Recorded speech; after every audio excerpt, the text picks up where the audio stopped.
Aquest matí, com cada dia, des de fa molts dies, m'he llevat amb ganes de veure-us, amb ganes d'arribar a l'escola, entrar a la classe i dir «Bon dia, nens!». Però de seguida m'he adonat que avui tampoc seria possible i he pensat què podria fer per treure'm aquestes ganes. I de seguida se m'ha acudit una idea. Els explicaré un conte. El conte de la petita erugueta poeta, dedicat a tots vosaltres. Aquest és un conte escrit i il·lustrat per la Núria Vives. Espero que us agradi molt.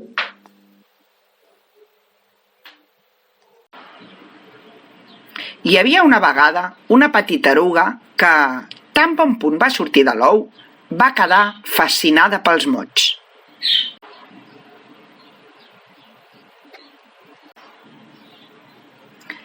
La petita eruga va descobrir que cada cosa tenia el seu nom. Casa, oreneta, pilota, flor... Hi havia milers de noms. Li hauria agradat agafar-los tots. Els sentia rondar al seu voltant, però quan els intentava atrapar, se li escapaven.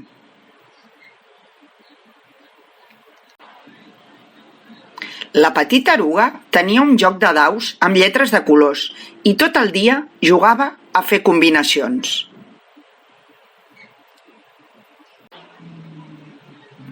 De vegades unia les lletres segons la seva forma, altres vegades segons el seu color.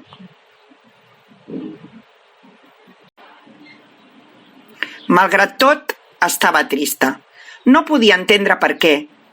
Quan li semblava que una combinació feia bonic, que tenia unes formes especials que li donaven una aureola màgica, els més grans se'n reien dient-li que allò no volia dir res.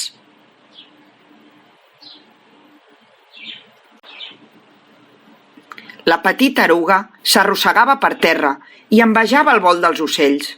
Es passava hores contemplant-los, tot i que li havien prohibit, ja que eren perillosos, i se la podien menjar si badava massa.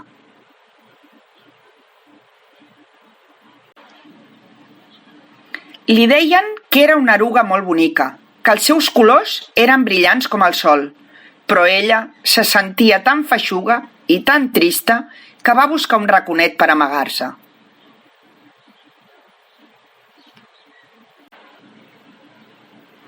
Al seu racó va fabricar com una capseta, una crisàlide, per protegir-se del brogit exterior i dels riures mofetes.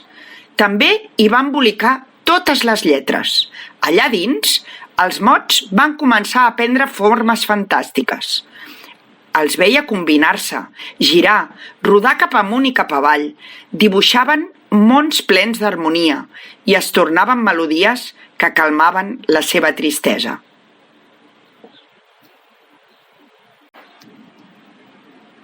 A poc, la petita eruga es va animar. Es bellugava inquieta i notava que alguna cosa especial li estava passant. Ja no tenia la panxa arran de terra. El seu cos es transformava i se sentia més lleugera, més alegre i optimista. Tenia ganes de tornar a veure món. Ara se sentia valenta per sortir i buscar més paraules per jugar.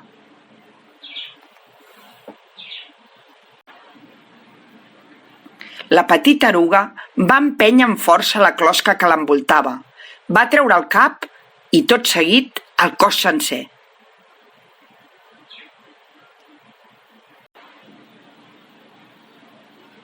Es va estirar com quan un s'acaba de llevar. Aleshores, meravellada, va descobrir que tenia ales. Podia volar!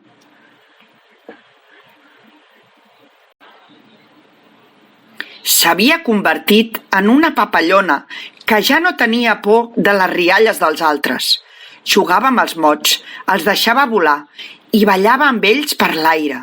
Les seves ales de colors vius dibuixaven línies sinuoses al voltant de les flors.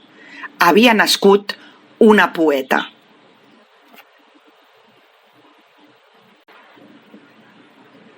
I catacric, catacrac, aquest conte s'ha acabat. I així és com us imagino a vosaltres, com precioses papallones que han sortit de la crisàlide. Aviat ens veiem a l'escola. Un petó molt fort. Mua!